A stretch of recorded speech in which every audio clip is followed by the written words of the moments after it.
Hi, y'all, and welcome back. If you're new here, welcome and glad you found us. I am JoJo, and it is great to meet you. We are about to talk about another true crime case and hopefully see justice be done. But before we do, please hit that like button. And if you haven't already, click subscribe and turn your bell notifications to all so you can make sure to be notified when I post new videos. Thank you, everyone, for all your support. It means the world to me. Now sit back, kick off your shoes, grab your tissues and stress balls, and let's dive in. The content you are about to watch contains the subject matter of a real-life true crime event. Therefore, it is not suitable for all ages and is only intended for adults. Good morning, y'all. I found something rather interesting this morning. Now, this is from the Daily Mail, and it says that it was posted 2 days ago. Take this with a grain of salt, make your own conclusion, but I figured I'd put it out there just in case anybody wanted to see it. This is about the Jack and Lilly case up there in Nova Scotia, Canada. This is something that I have been curious about because I know that Jack and Lily's, he's not exactly stepdad. He was Malia, which is Jack and Lily's mother. He is her boyfriend. They were never married. I don't know how common law works in Canada. I don't know if they actually consider him to be married to her because of common law. But either way, they were never officially married as far as I know. And he did come out on an interview saying that he passed the polygraph. But there was never any official announcement from the RCMP or any officials that stated that he actually did pass it. So we only had his word to go on. So I did find this news article. I haven't found any official statements. So this is for you to judge. Polygraph results for parents of 2 young children who suddenly vanished without a trace are revealed. The polygraph results for the parents of 2 missing children who disappeared 3 months ago. God, it's hard to believe it's been that long. Have been revealed. A series of lie detector tests were conducted on the parents of Jack Sullivan, 4, and his sister Lilly, which they spelled Lily wrong, 6, who were last seen in May on a road close to their home in Lansdowne Station, Nova Scotia. Wait a minute.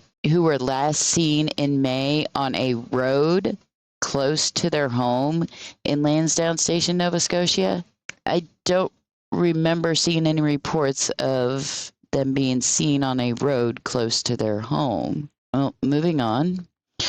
Jack and Lily were reported missing on May 2nd by their mother, Malia Brooks Murray. The first round of polygraph test, which measures fluctuations in a person's nervous system to indicate if they are being truthful when answering a series of questions, took place on May 12th, according to the new documents obtained by CTV News.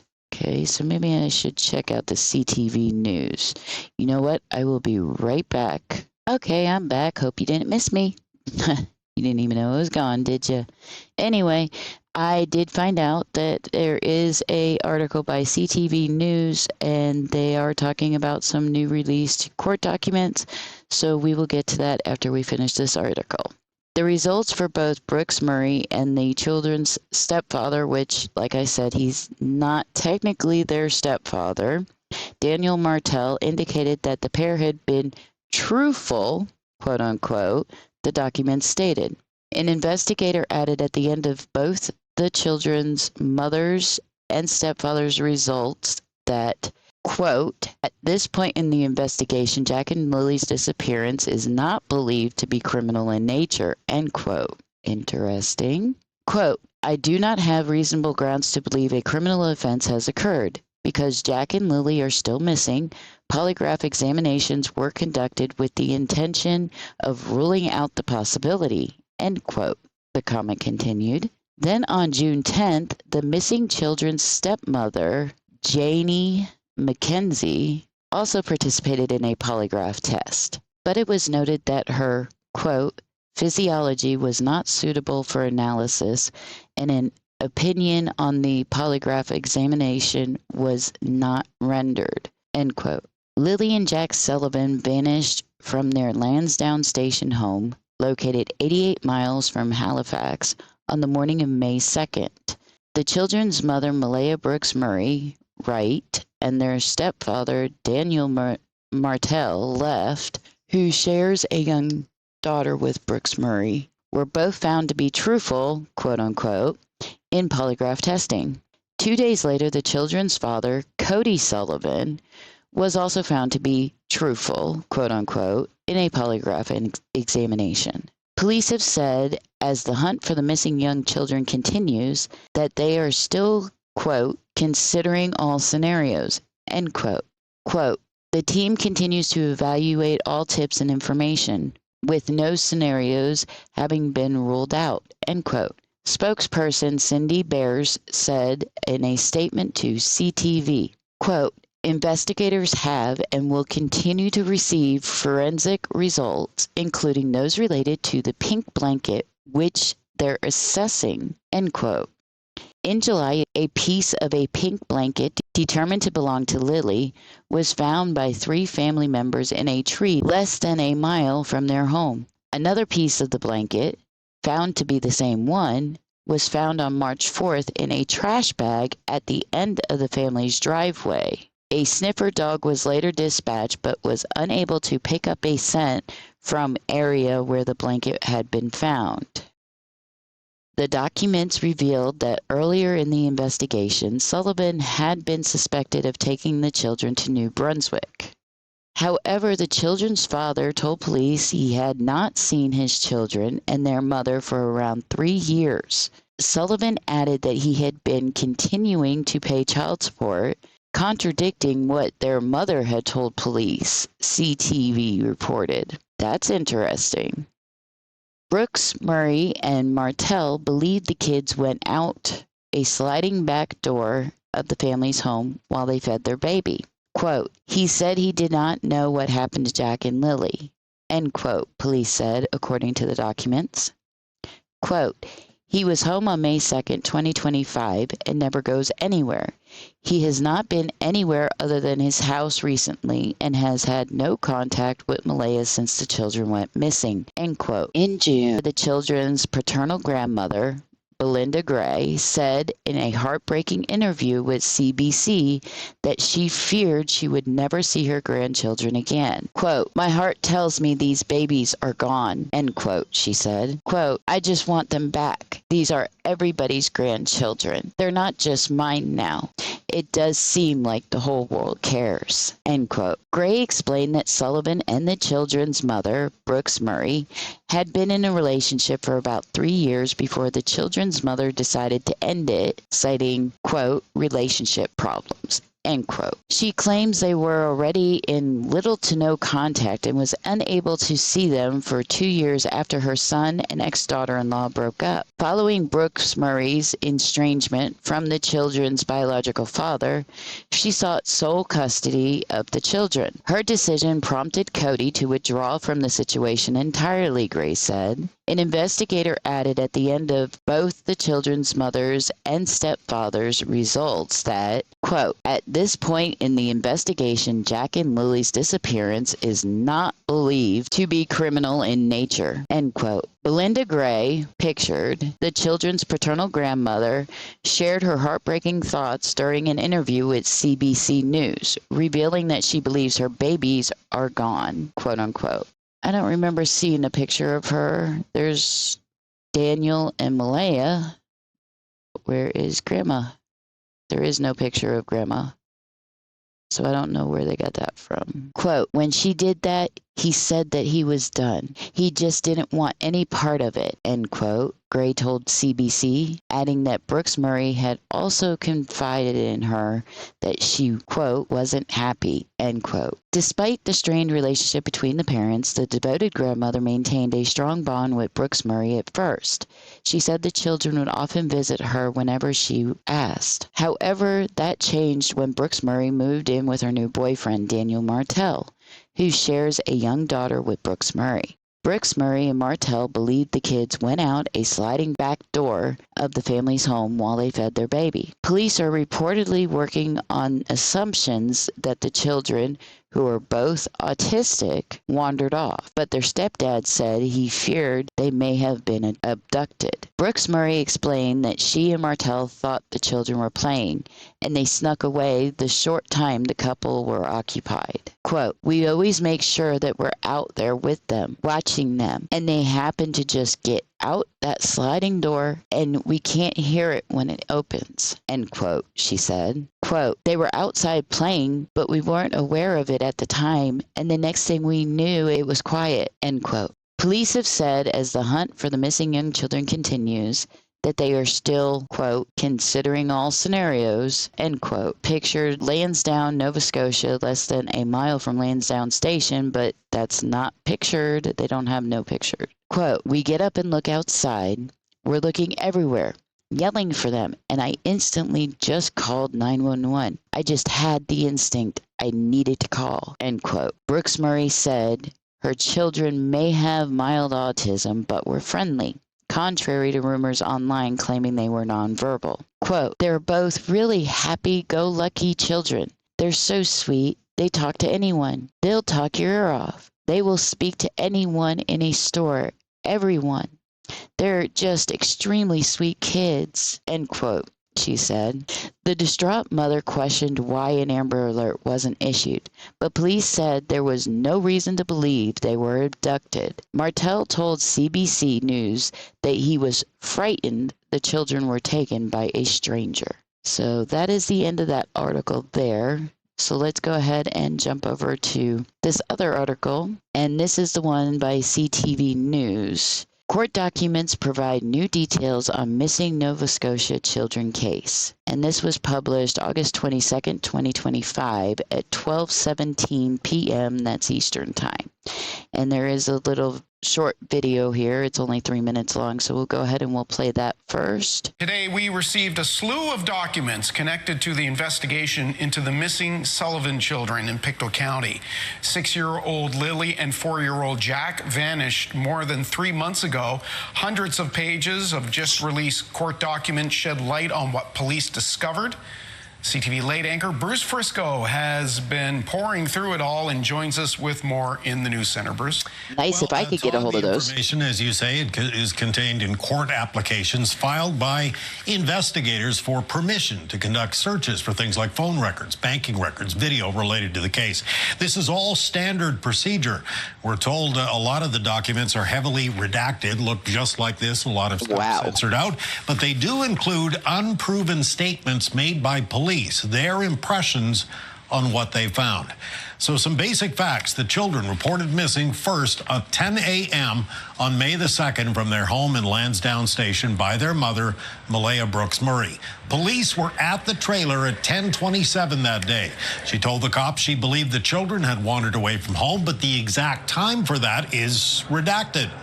Lie detector tests were administered to the mother and the stepfather on May the 12th, and both. Okay, why would the missing time be redacted? That doesn't make any logical sense. I don't really know much about Canadian law. So maybe if somebody out there who knows more about Canadian law can help me out here and maybe put something down there in the comments. But why would they redact the time that she reported them actually missing from the documents? That just doesn't make any sense. I don't see how that would be sensitive information. Away from home, but the exact time for that is redacted. Lie detector tests were administered to the mother and the stepfather on May the 12th, and both passed. An officer noted, quote, "At this point in the investigation, Jack and Lily's disappearance is not believed to be criminal in nature." Okay, so according to the court documents, or the documents that he has documented proof both Malaya and Daniel did pass the polygraph. But in the same token, you can't exactly put too much faith into those polygraphs.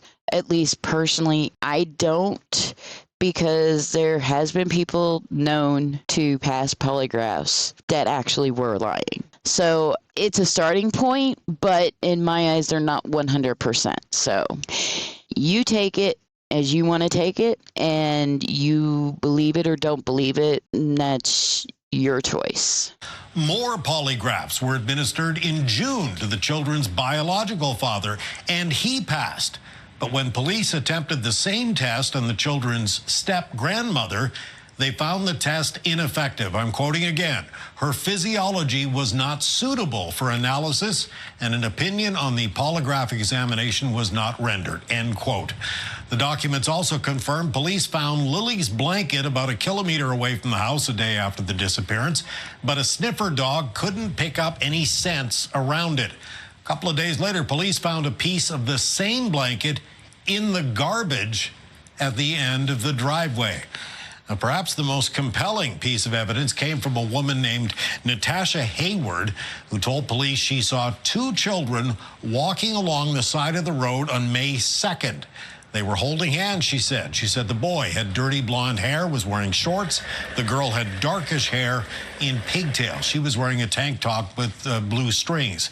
She said the children were walking toward a white female, 50 or 60 years old, who was waiting next to an older model tan or gray or gold sedan, and the back door was open. That's interesting because that's the first that I've heard of that. I don't know. Maybe y'all have heard of that before, but that's the first that I can recall hearing of any witnesses like that.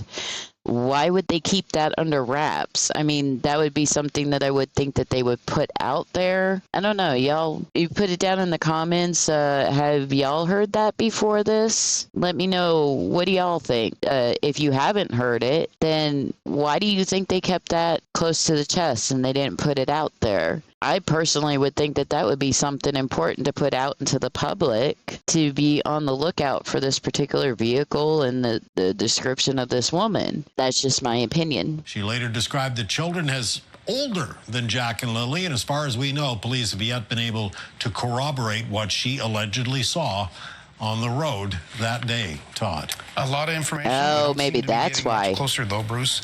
Thank you for that. Starting us off this Friday in the news center, and of course, Bruce will have your late news at 11:30. So maybe that was why, because they weren't able to corroborate it, and that is probably because of the fact that they said that she described him as being older than Jack and Lilly. Let's go ahead and dive into the article now on this one. Halifax. Newly released court documents are revealing previously unreported details of the investigation into the disappearance of two young children from their home in rural northeast Nova Scotia more than 3 months ago. Included in several documents are the initial impressions by police of polygraphs given to the parents of 6-year-old Lilly and 4-year-old Jack Sullivan, and confirmation that investigators found a second piece of a pink blanket that they say belonged to Lilly in the trash. The information is contained in court applications filed by investigators for permission to conduct searches for phone records, bank records, and video related to the case. The documents include unproven statements by police. These documents were released to the Canadian press and other news outlets. Many of them contain redactions. And look at them, they're just absolutely adorable. And look here, you can see, I wonder if he fell on a playground or something like that. But it looks like as if he fell on a playground or something, or he fell somewhere, and he's got a little mark here on down by his chin, which, I mean, that's common for kids his age. My kids used to fall and get little scrapes and stuff like that all the time when they were his age. I mean, that's little boys being little boys. I don't necessarily consider that a sign of abuse or anything like that. Do y'all? And it just says Lilly Sullivan 6, Jack Sullivan 4 are pictured. The siblings were reported missing from Lansdowne Station, Nova Scotia on May 2nd, 2025.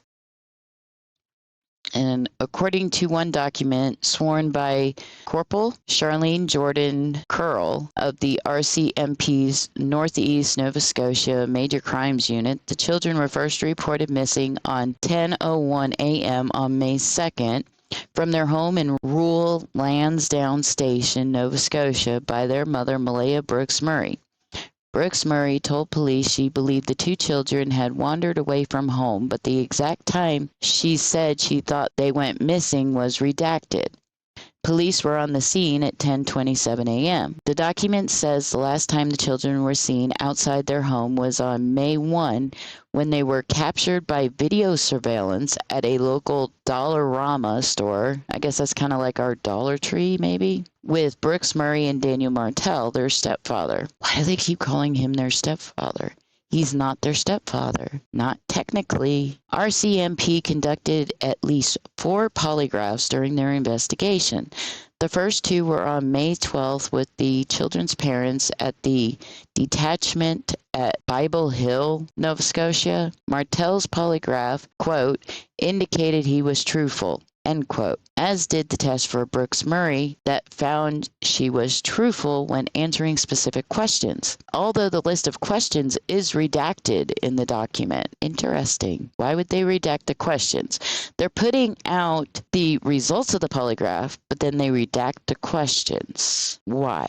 An unidentified investigator's comment included at the end of a section on the results of both of those polygraphs says, quote, at this point in the investigation, Jack and Lily's disappearance is not believed to be criminal in nature, end quote. Quote, I do not have reasonable grounds to believe a criminal offense has occurred because Jack and Lily are still missing. Polygraph examinations were conducted with the intention of ruling out that possibility, end quote.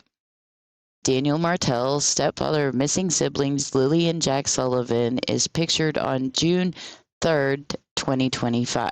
That was during one of his interviews, I believe. Martell told the Canadian press on May 28 that he had passed a polygraph test, but the RCMP declined at that time to confirm or deny his claim. Results from polygraphs, which measure fluctuations within a person's sympathetic nervous system as they answer questions, are not admissible in Canadian courts, but the machines are considered an investigative tool. So in Canada, it's pretty much the same as here in the United States, which is they're not admissible, but detectives, investigators, they'll still use them as a tool in a case. Meanwhile, on June 10th, the children's step-grandmother, Janie Mackenzie, underwent a polygraph examination, but another document notes that her, quote, physiology was not suitable for analysis and an opinion on the polygraph examination was not rendered, end quote. The children's biological father, Cody Sullivan, underwent a polygraph on June 12, 2025, and passed the examination, with his answers found to be truthful, quote unquote. In July, the Mountie said they were running forensics tests on a pink blanket found during the search of the heavily wooded areas near the children's home. Police said at the time that the family had confirmed the blanket belonged to Lilly, but investigators released few details. The newly released documents shed more light on that part of the investigation, saying 3 family members found the blanket in a tree on Lansdowne Station Road on May 2nd, exactly 1 kilometer from the family home. A photo was shown to the mother and stepfather who confirmed it was Lily's. And right there is Malaya Brooks Murray, mother of Lily and Jack Sullivan. Later, police dispatched a sniffer dog to the area where the blanket was found, but the animal was unable to pick up a scent of Lily or Jack, the documents say. On May 4th, another piece of blanket was seized by police after it was found inside a trash bag at the end of the driveway of the children's home, according to police. Police say they confirmed both pieces were part of the same blanket. So why would there be a piece of the blanket in a tree and then again another piece of the blanket found in the trash bag at the end of the driveway of their home? It is just so frustrating, this case. On Friday, the RCMP said in a statement that it is still, quote, considering all scenarios, end quote, as it continues to investigate. Quote, the team continues to evaluate all tips and information with no scenarios having been ruled out, end quote, said spokeswoman Cindy Bears. Quote, investigators have and will continue to receive forensic results, including those related to the pink blanket, which they're assessing, end quote. Bears said that to date, more than 760 public tips have been received by police, and more than 8 1,000 video files have been reviewed.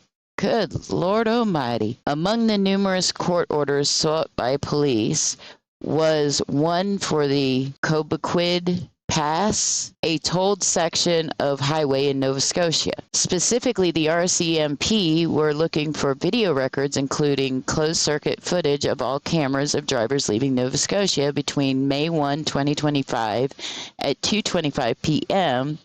and May 3rd, 2025 at 3 a.m. One of the documents says that on May 3rd, police received a report that Jack and Lilly might be with their biological father. Police received a pair of messages about this early on May 3rd, but the report notes that caller, who was unnamed, did not have any proof and, quote, she just wanted to make sure every possibility was looked into, end quote. According to the request for Cobequid Pass Toll Plaza bids, quote, Malaya later reported to police that she thought Cody Sullivan, Lilly and Jack's biological father, might have picked up them and taken them to New Brunswick, end quote.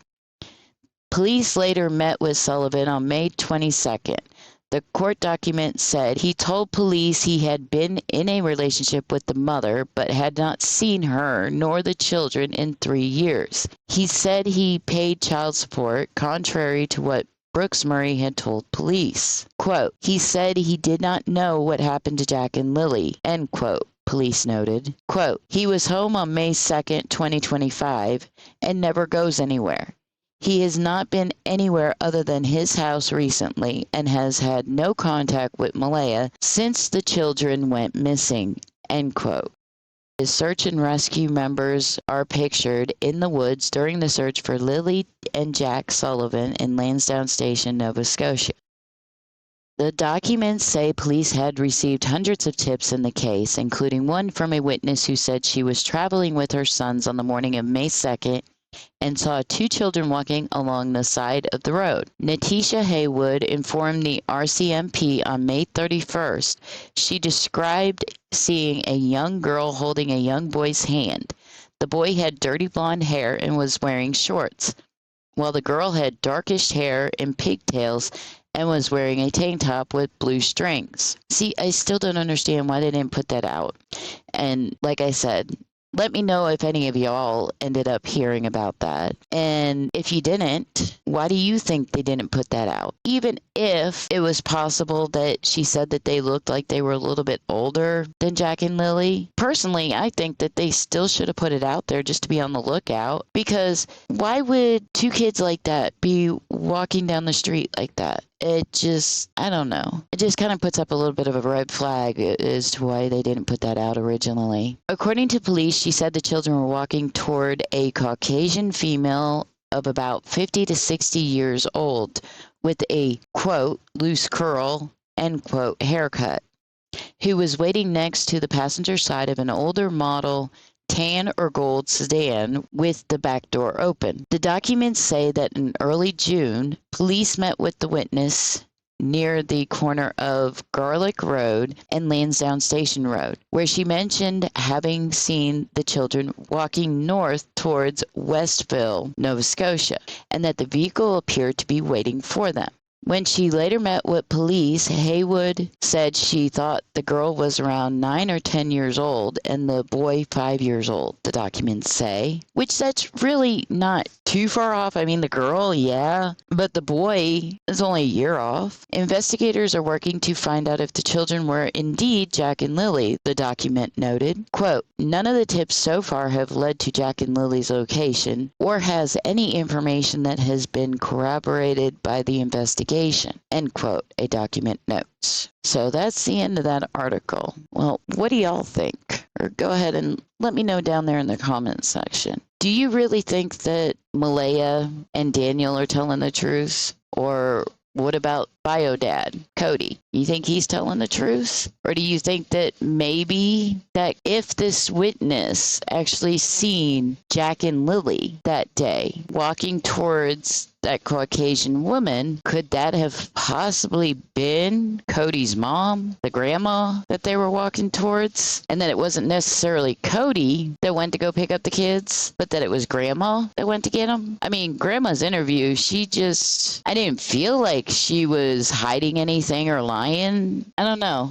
Maybe it was just that sweet old lady vibe that it just didn't appear like as if she was lying or being dishonest. This case is just so perplexing to me. Could it truly have been where the children walked out and somebody picked them up? Why would you not teach your children stranger danger, especially when you live in a rural community like that? I live in a rural community. Yes, living in a rural community, you don't expect for things like that to happen, but it can happen anywhere. Anywhere. I mean, all of these stories tell us that it can happen anywhere. It doesn't matter where you live. Granted, living in a rural community, it is less likely, but it still can happen. With that being said, I think I'm going to go ahead and cut this video now. So thank you very much for your support. And if you don't mind liking, sharing, and subscribing if you're not already. And I will catch y'all on the flip side. Stay safe, stay happy. Bye-bye, y'all.